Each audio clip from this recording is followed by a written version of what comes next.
Ya estamos con Ricardo Salas en nuestra sección semanal El Encuentro con la Verdad, profundizando en un tema que ha sido noticioso esta semana, y creo que uno de estos temas que valía la pena abordar, y lo ha hecho Ricardo, es lo ocurrido en este terrible deslave en Guatemala, cuyo saldo mortal pues ya rebasa las 200 personas.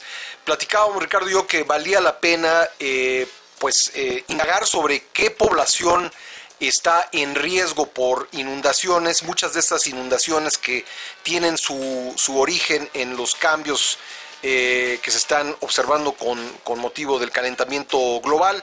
Ricardo, ¿qué encontraste? ¿Cómo estás? Buenas tardes. ¿Qué tal, Pascal? Muy buena tarde, pues muchas gracias. Has propuesto un tema verdaderamente interesante y aparte preocupante, yo creo, para mucha gente que nos está escuchando, porque hay que identificar bien dónde hay riesgos para la población de inundaciones, no solo en las líneas costeras, sino también adentro de territorio nacional. Y bien lo has mencionado, en Guatemala el saldo de muertos ha sido terrible, más de 200, hay todavía más de 300 personas desaparecidas, y bueno, datos un tanto tristes que podemos rescatar de esta noticia. Y tenemos tres que resaltan esta semana. No solo ocurrió una gran alud, el desprendimiento de tierra que pudimos observar en Guatemala, sino también hubo inundaciones tremendas en la Riviera Francesa que provocaron la muerte de más de 20 personas, sí, destrozos muy considerables. Y fíjate, se estima que los daños fueron de $800 millones, nada más por el poco tiempo, relativamente poco tiempo en el que llovió y se inundaron las calles. También en Carolina del Sur,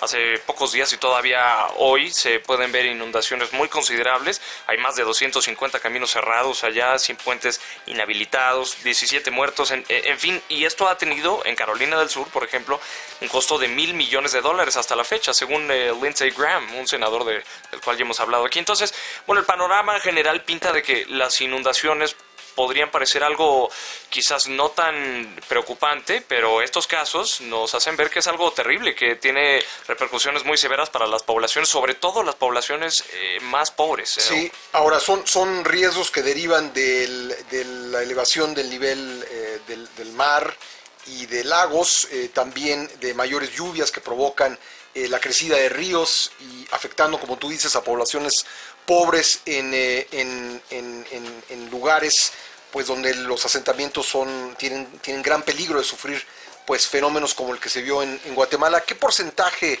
de la población y aproximadamente cuántas personas en el mundo están en este riesgo por inundación? Mire, ese es un dato interesante. Justo yo, a través de mi cuenta @segunricardo, para los que nos escuchan, compartí una infografía que publica el New York Times, en el que dice que de seguir con las con el calentamiento global, la forma en la que lo estamos impulsando hoy en día, para el año 2100, 2.6% de toda la población mundial, esto quiere decir 177 millones de personas, va a vivir en un lugar con riesgo de inundación, pero sí, de inundación severa. Ahí está la gráfica y es muy claro. Y bueno, esto es bastante preocupante, repito, de seguir con con las emisiones de carbono actuales, porque sí hay una relación clara que se muestra entre los desastres naturales, bueno, los ciclones, huracanes y el calentamiento global. Ahora, esto también ha causado cierta polémica, porque hay científicos que dicen que se podría argumentar que no hay una relación tan clara. Sin embargo, yo personalmente creo que sí. Y bueno, ya retomando muy rápido, voy a mencionar qué es lo que hay que hacer en caso de una alud o un desprendimiento de tierra,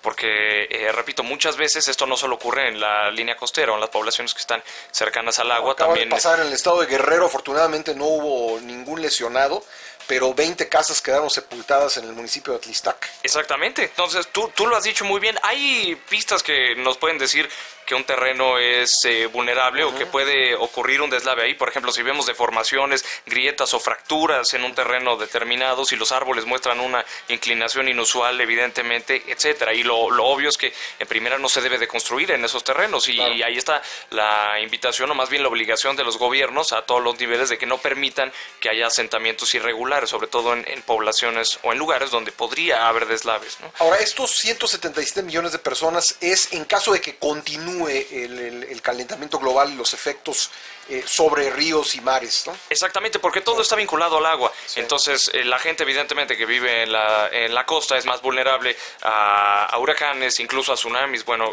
como ocurrió en 2004, ¿no? En el sureste asiático, Sí. y bien, a muchas otras cosas que siempre derivan de la fuerza del agua, ¿no? En el caso de las poblaciones que están al interior del continente o al interior de un país, pues los efectos se hacen ya sea por la fuerza de los ríos, la fuerza de las lluvias. Sin embargo, el terreno es muy vulnerable, sobre todo, bueno, lo que vimos en Guatemala fue un claro ejemplo.